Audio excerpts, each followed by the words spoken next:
How to create a QR code for your Google Docs. So let's get started. So if you also want to create a QR code for your Google Docs, here's what you need to do. So as you can see, I will simply head over to my Google Docs, which is previously created in my Google Docs. So I will simply take this file as an example for this tutorial. And let's say I want to create this Google Docs as a QR code. So what I'll be doing is simply copy this link from over here and just head over to this website called QR Code Monkey. And what you need to do is just simply paste your URL link over here, so which is pretty helpful.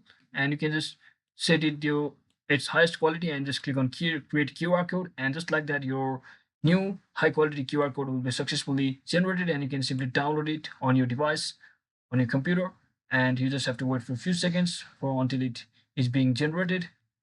So once it's done, you can easily view, open the QR code just like this and share it with your friends to so that you can share your Google Docs with other friends as a QR code. So that is it for today, guys. I hope this video was informational. If it was, don't forget to like and subscribe to the channel. See you on the next one.